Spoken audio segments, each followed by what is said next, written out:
नमस्कार। राज्य शिक्षा शोध एवं प्रशिक्षण परिषद बिहार पटना में आपका स्वागत है। How are you dear students? I hope you are doing all quite well.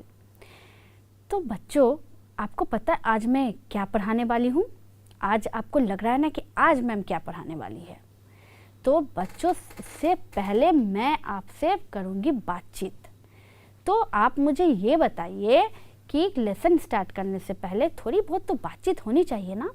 तो ये बताइए कि आपके घर में कौन कौन रहता है? पापा रहते हैं, मम्मी रहती है, भाई रहते हैं, बहन रहते हैं, बहुत लोगों के साथ उसके आंट अंकल भी रहते हैं, कज़न्स भी रहते हैं, है ना। तो बच्चों, इनमें किन्हीं को हम छोड़ रहे हैं क्या? किन्हीं को हम भूल रहे हैं क्या? कौन? The eldest member of our family, यानी कि हमारे ग्रैंडपा और ग्रैंडमा, है ना, जो कि सबसे क्यूटेस्ट मेंबर और सबसे एल्डेस्ट मेंबर है हमारे फैमिली के। आज का जो लेसन है क्लास 4 लेसन 1, यानी आज मैं पढ़ाऊंगी आपको ग्रैंड माँ के बारे में, जिसे हम ग्रैंड मदर भी कहते हैं, प्यार से ग्रैंड माँ भी कहते हैं। तो बच्चों, आप रेडी हैं मेरे साथ ग्रैंड माँ को पढ़ने, जानने और समझने के लिए? तो आइए, उससे पहले पढ़ते हैं कुछ शब्दों के हिंदी अर्थ, यानी कि वर्ड मीनिंग। वर्ड मीनिंग पहला है शाइनिंग, SHINING, शाइनिंग यानी कि चमकीला। ग्लासेस, GLASSES, ग्लासेस यानी कि चश्मा। स्टील यानी STILL, स्टील यानी स्थिर या फिर रुकना। हग, HUG, हग, हग यानी गले लगना या फिर आलिंगन करना। वेकअप, WAKE, वेक UP अप, वेकअप यानी कि जागना। तो देखा आपने यहाँ पर वर्ड मीनिंग। तो आइए स्टार्ट करते हैं chapter my grandma. Grandma's eyes are shining blue through the glasses on her nose। तो यहाँ आप ग्रैंडमा को देख रहे हैं ना। तो यहाँ क्या कह रहा है? Grandma's eyes are shining blue, यानी कि ग्रैंडमा की जो आंखें हैं ना वो शाइनिंग कर रही है, यानी चमकीली है। कौन से कलर की? ब्लू कलर की। यानी कि ग्रैंडमा की जो आंखें हैं वो ब्लू रंग की चमक रही है। कैसे? Through the glasses on her knows, यानी कि उनके आँख पर जो चश्मा है, यहाँ ग्लासेस का मतलब हुआ चश्मा। तो यहाँ जो उनके नाक पर जो ग्लासेस है ना, उसके थ्रू यानी उसके माध्यम से जब हम ग्रैंडमा की आइज़ को देख रहे हैं तो वो बिल्कुल शाइनिंग ब्लू कलर का नज़र आ रहा है। एक तो वो शाइन भी कर रहा है और एक ब्लू कलर का नज़र भी आ रहा है। तो आप देख रहे हैं कि ग्रैंडमा का जो ग्लासेस है उनके नोज़ पे, उनके नाक पे कैसे लुढ़की हुई है ना बच्चों। ग्रैंडमा ऐसे ही दिखती है ना हमें। तो आइए आगे बढ़ते हैं। Grandma has the sweetest smile and the nicest smelling clothes, यानी कि ग्रैंडमा का जो स्माइल है ना, जो मुस्कुराहट है ना, वो स्वीटेस्ट यानी सबसे प्यारा। तो ग्रैंडमा का जो स्माइल है वो सबसे प्यारा है, सबसे प्यारी स्माइल है, यानी ग्रैंडमा हैज़ द स्वीटेस्ट यानी सबसे प्यारी smile and the nicest smelling clothes. तो बच्चों, जब आप अपने दादी माँ के पास जाते हैं, अपने ग्रैंडमा के पास जाते हैं और उनके पास उनके गोद में सोते हैं या उनको हग करते हैं, तो आप देखेंगे कि ग्रैंडमा का जो क्लोथ्स होते हैं ना, जो उनके कपड़े होते हैं ना, उनसे एक बहुत ही प्यारी सी सुगंध यानी कि नाइसेस्ट, बहुत अच्छा सा स्मेलिंग यानी सुगंध, तो बहुत ही प्यारी सी एक सुगंध उससे निकलती है ना। लगता है ना कि उनको बस पकड़े रहे, उनको हग किए रहे। तो उनका स्माइल कैसा है? Sweetest smile. और उनका क्लोथ्स कैसा है? Nicest smelling clothes. तो आइए इस पोएम में आगे बढ़ते हैं। When grandma rests, I am still until she wakes up, यानी कि जब ग्रैंडमा सोती है या रेस्ट करती है, आराम करती है, तो आई एम स्टिल, यानी कि ऑथर कह रहा है, राइटर कह रहा है, यहाँ स्टिल का मतलब हुआ स्थिर, यानी कि वो सब काम को छोड़ करके बिल्कुल शांति से स्थिर होकर चुपचाप रहता है ताकि ग्रैंडमा उठ नहीं जाए। Until she wakes up यानी जब तक, until यानी जब तक वो उठती नहीं है, wakes यानी जागना। तो जब तक दादी माँ जागती नहीं है वो क्या करता है, वो अपने ग्रैंडमा के पास उनको रेस्ट करते हुए देखते रहता है। वो खुद बिल्कुल स्थिर होकर, स्टिल होकर रुका रहता है। यानी when grandma rests, I am still until she wakes up। तो आइए आगे देखते हैं। And then I run and hug my grandma dear, then she hugs me back again। यानी कि जब दादी माँ ग्रैंडमा जाग जाती है तो यहाँ पोएट क्या कहते हैं कि वो दौड़ कर जाते हैं और जा कर के अपने दादी माँ को हग कर लेते हैं। और दादी माँ भी क्या करती है, सी हग्स मी बैक अगेन। यानी पोएट कहते हैं कि जैसे ही वो दादी माँ को दौड़ कर जा कर के हग करते हैं, गले लगाते हैं, तो दादी माँ भी खुश होकर पोएट को क्या करती है, गले लगा लेती है। आप देख रहे हैं ना पिक्चर में बच्चों कि कैसे जो है वो पोएट अपनी दादी माँ के पास दौड़ कर गया है और उसको गले लगा लिया है और दादी माँ भी खुश होकर के उसे अपने गले से लगा लेती है ना। तो बच्चों आपने ये कविता पढ़ा, सुना, समझा, तो क्यों ना इस कविता को एक साथ फिर से पढ़ा जाए, गुनगुनाया जाए। तो आइए होल पोएट्री को देखते हैं एक बार। Grandma. Grandma's eyes are shining blue through the glasses on her nose. Grandma's eyes are shining blue through the glasses on her nose. Grandma has the sweetest smile and the nicest smelling clothes. When Grandma rests, I am still until she wakes up, and then I run and hug my grandma dear. Then she hugs me back again. आइए एक बार फिर से पढ़ते हैं ताकि आपको ये poem अच्छे से याद हो जाए। Grandma's eyes are shining blue through the glasses on her nose. Grandma has the sweetest smile and the nicest smelling clothes. When Grandma rests, I am still until she wakes up, and then I run and hug my grandma dear. Then she hugs me back again. मज़ा आया ना पढ़कर? अब इसे 2-3 बार और आप पढ़ेंगे ना बच्चों तो आपको ये अच्छे से याद भी हो जाएगी। तो जब हमने ये पोएम को पढ़ लिया तो आपको समझ में आया ना, तो अब आपको लग रहा है ना कि अब आप कब घर जाए और अपने ग्रैंड माँ से मिले और अपने ग्रैंड माँ को ये पोएट्री सुनाएंगे ना, हिंदी मीनिंग के साथ, ताकि ग्रैंड मदर को आपकी समझ में आ सके कि आप क्या पढ़ रहे हैं। तो जब पोएट्री की बात तो हो गई, समझ में आ गया, तो अब किसकी बारी है, एक्सरसाइजेस की। तो चलिए बनाते हैं कुछ आपके टेक्स्ट बुक के एक्सरसाइजेस।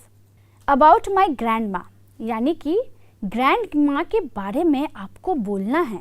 अगर आपसे कोई पूछे कि do you love your grand माँ, आप अपने ग्रैंड माँ को प्यार करते हैं, तो आप कहेंगे ना yes I love my grand माँ। तो अगर वो आपसे कहे देन से me about something about your grand माँ, तो आप क्या कहेंगे? तो मैं आपको बताती हूँ कि आप उन्हें क्या कहेंगे।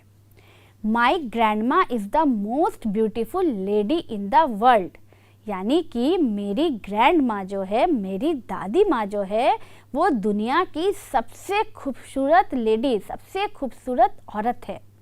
She is the eldest member of my family, और वो मेरे परिवार में सबसे एल्डेस्ट यानी कि सबसे बड़ी सदस्य हैं। She calmly handles everyone and take care of everyone with love.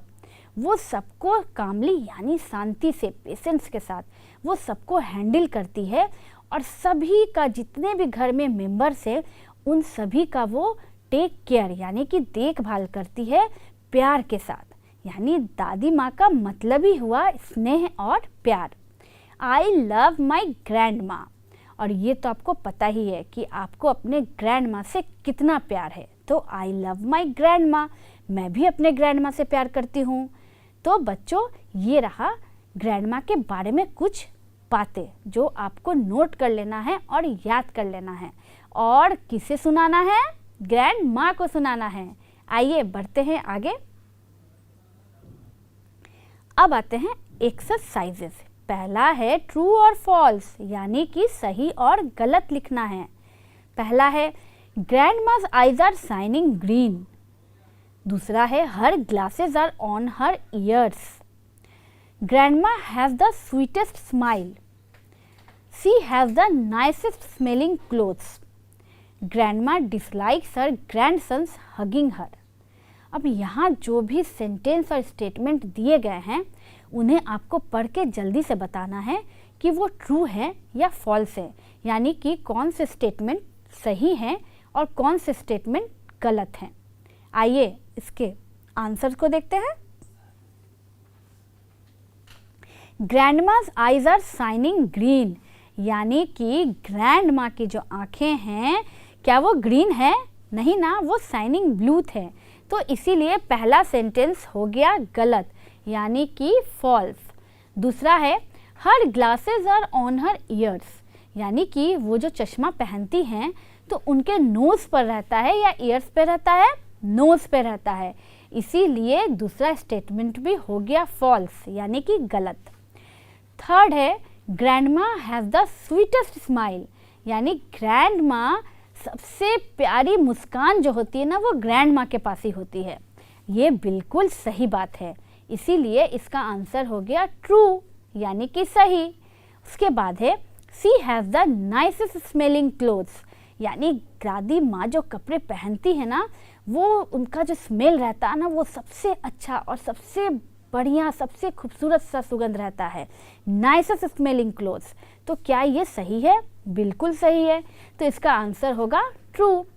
और लास्ट वन है grandma dislikes her grandson's hugging हर, क्या कोई भी दादी माँ ये बिल्कुल पसंद नहीं करेगी कि उसके ग्रैंडसन्स यानी कि पोता उसको आ करके हक करे, गले लगाए?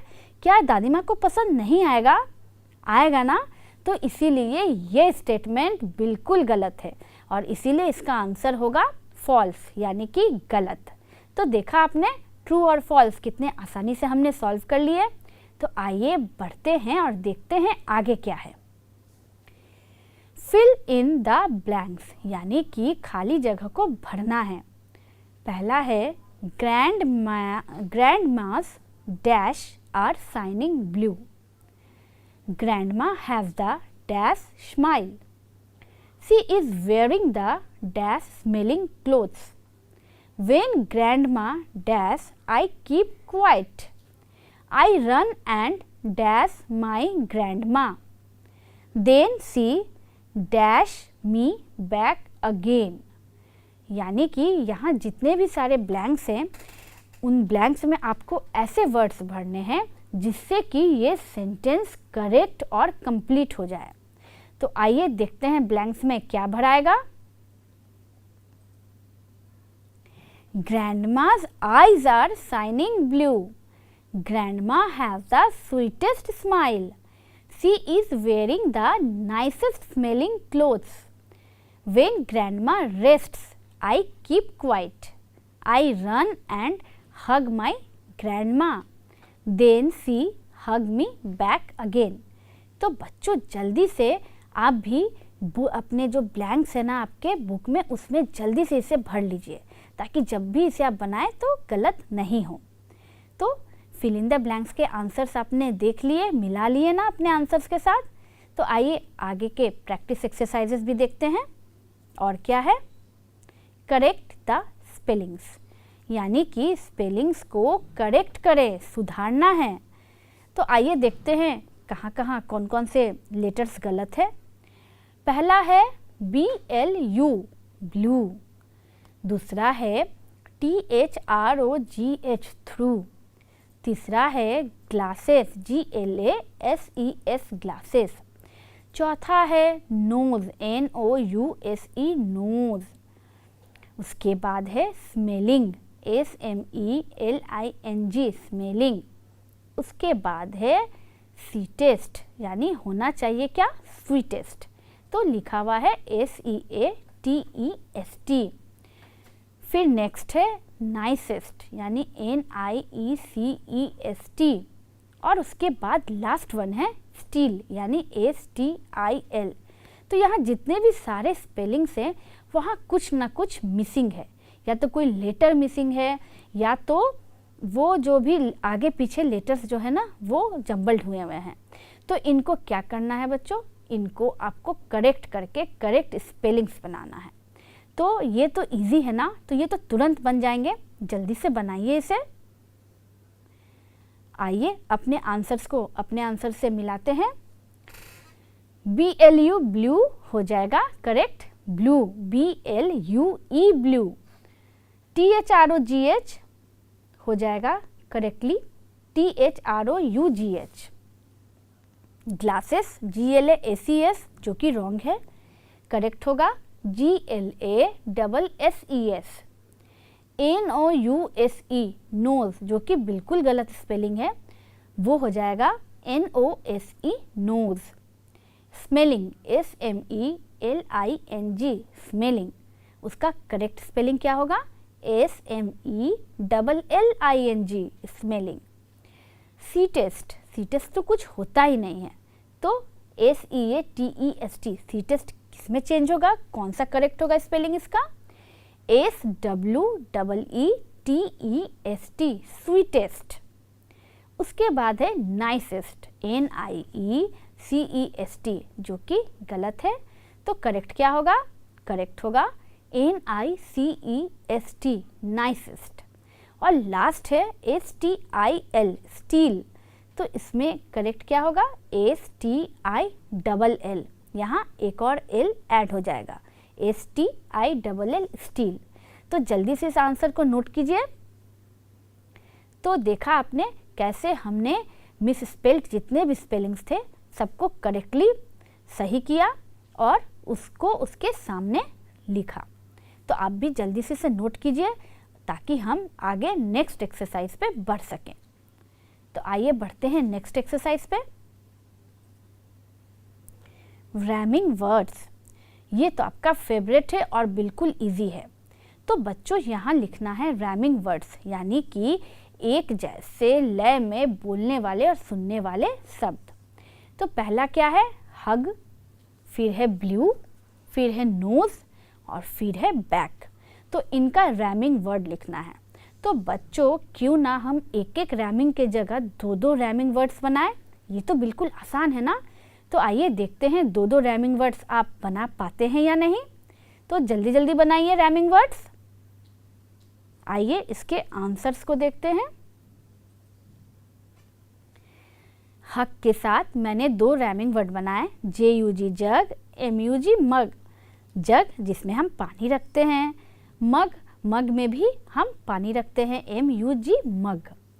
ब्लू का हमने क्या रैमिंग बनाया है, फ्लू और क्ल्यू, यानी FLU फ्लू यानी फीवर, और क्ल्यू CLUE क्ल्यू यानी हिंट्स।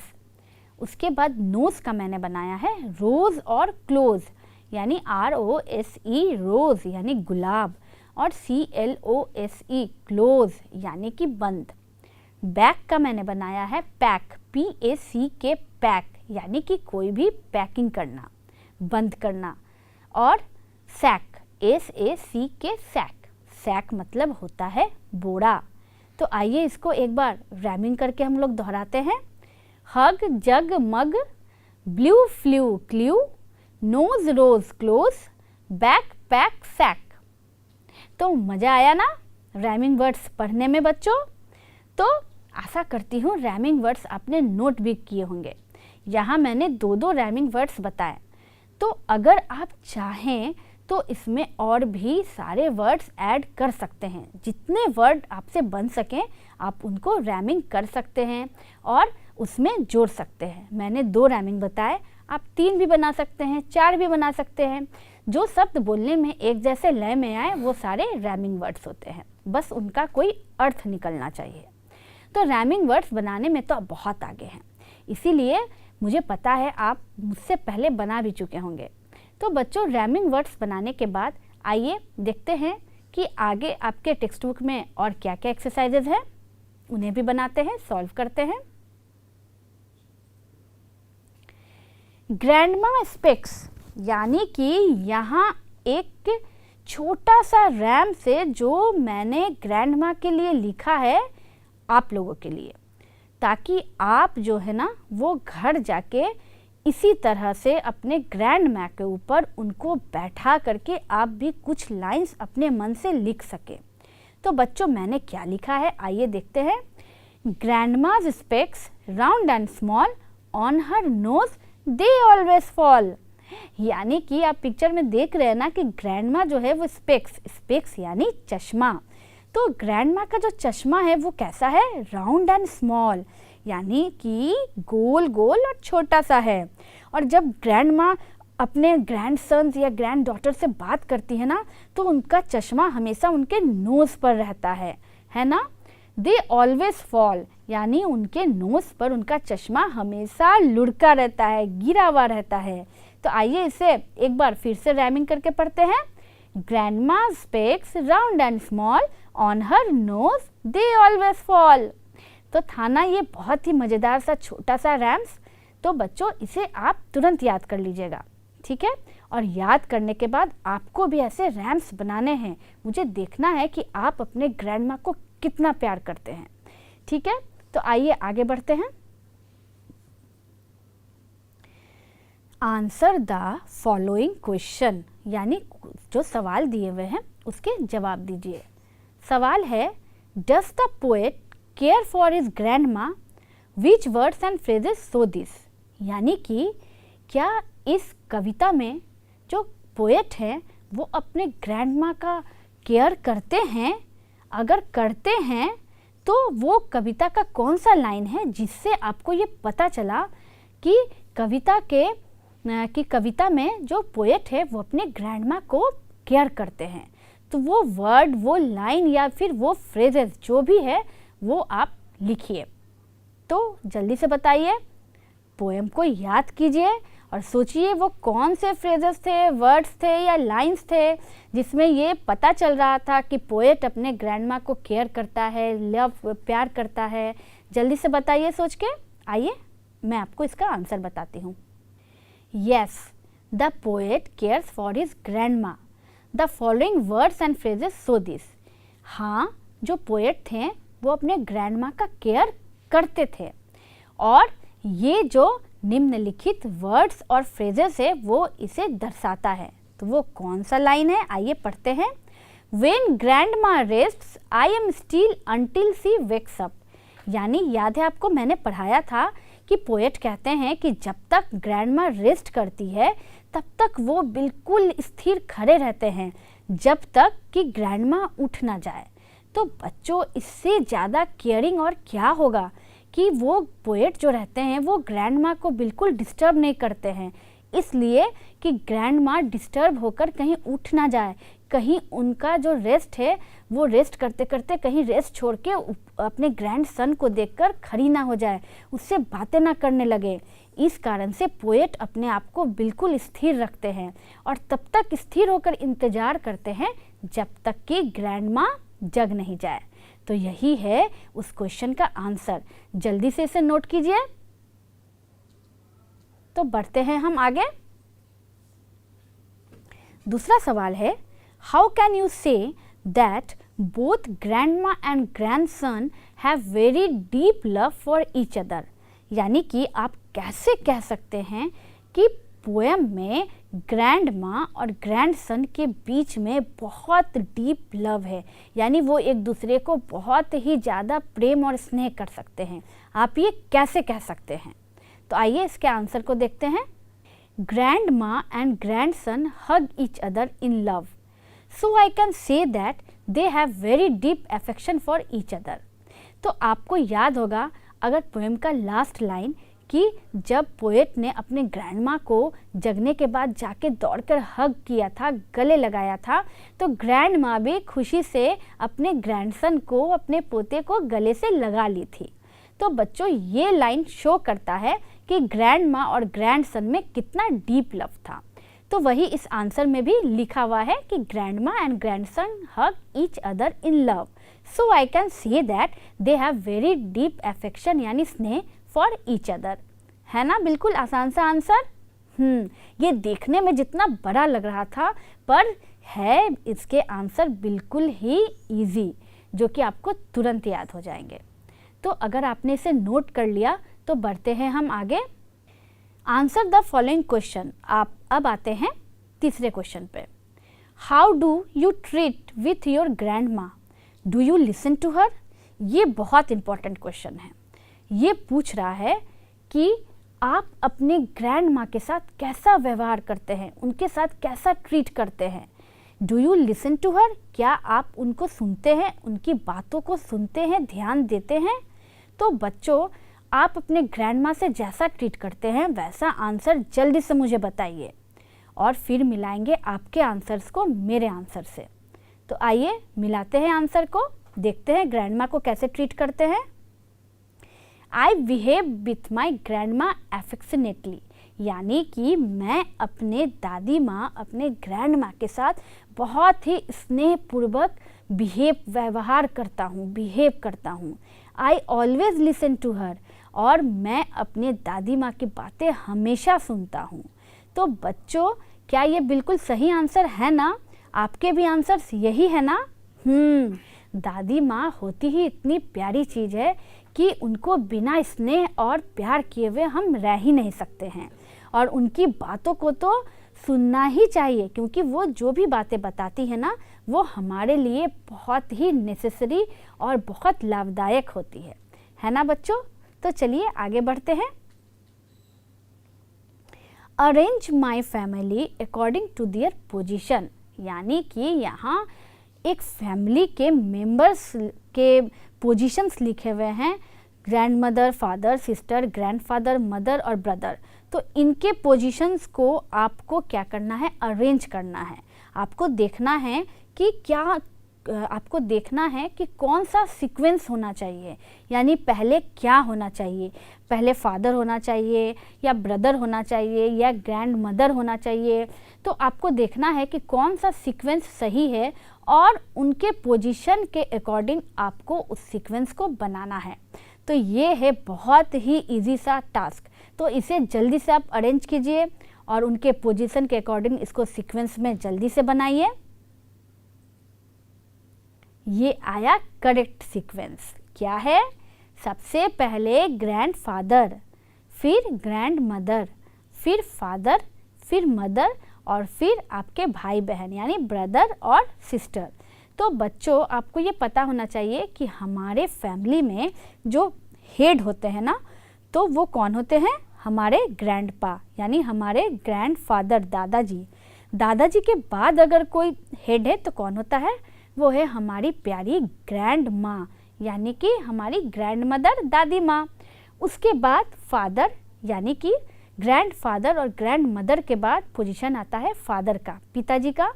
फिर आता है मदर का पोजीशन, और फिर आता है आप लोग, यानी कि ब्रदर एंड सिस्टर का पोजीशन। तो ये रहा करेक्ट सीक्वेंस, है ना? बिल्कुल ही आसान सा क्वेश्चन। आइए आगे बढ़ते हैं, देखते हैं और क्या है। Find out your relatives in the following words puzzle, one is done for you. ये पजल बॉक्स है। यहाँ पर बहुत सारे डिफरेंट टाइप्स ऑफ लेटर्स लिखे हुए हैं।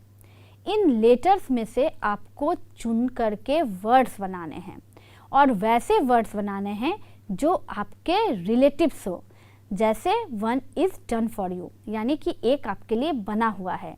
यहाँ देखिए FATHER, इन लेटर्स को मिलाकर हमने बनाया है एक वर्ड फादर, जो कि हुए पिताजी।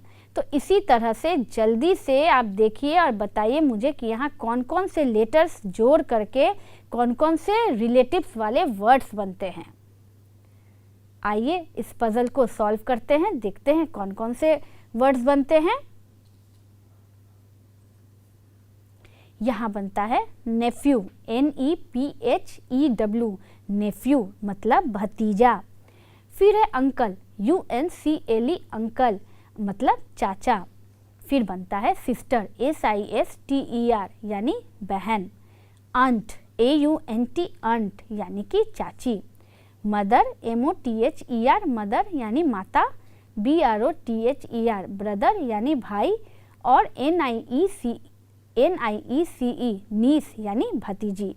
तो ये सारे जितने भी वर्ड्स हैं वो सारे उस पजल बॉक्स में से ही निकाल कर बनाए गए हैं।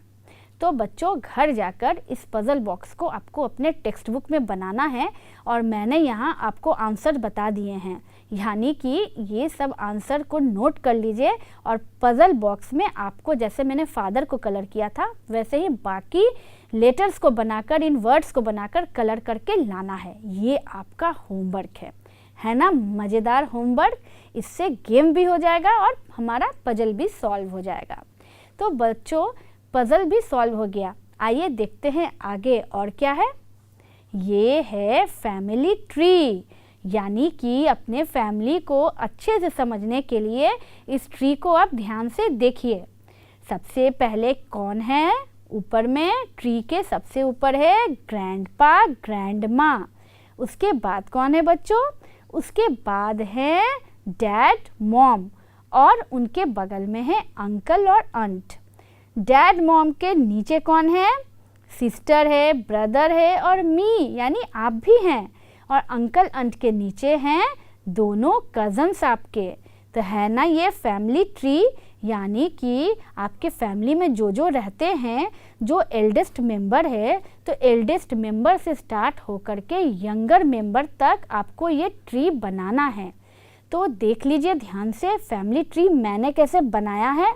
आपको भी एक फैमिली ट्री बनाना है, आपके घर में जितने भी मेंबर्स हैं उनको ध्यान में रखते हुए। देखा आपने?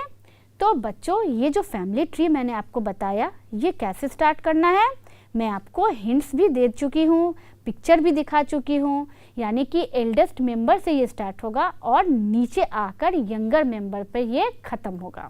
तो फैमिली ट्री भी आपको बनाकर लाना है।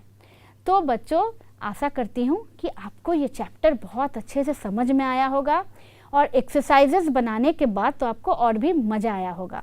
इसीलिए मैं हमेशा कहती हूँ कि एक्सरसाइजेस से कभी नहीं भागना चाहिए, क्योंकि उन्हें सॉल्व करने में बहुत मज़ा आता है। और मैं हूँ ना यहाँ आपको आपके एक्सरसाइजेस सॉल्व कराने के लिए। तो बच्चों नेक्स्ट डे में नेक्स्ट चैप्टर और एक नए एनर्जी और इंटरेस्टिंग टॉपिक के साथ फिर आपकी मैम आपके सामने होंगी।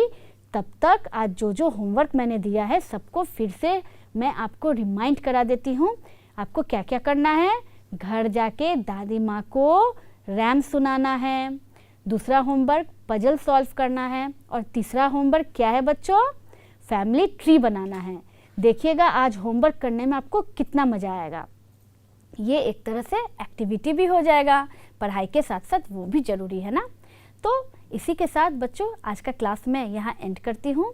नेक्स्ट क्लास में फिर मैं मिलूँगी एक बहुत ही इंटरेस्टिंग टॉपिक के साथ। तब तक बच्चों take care and goodbye. Thank you.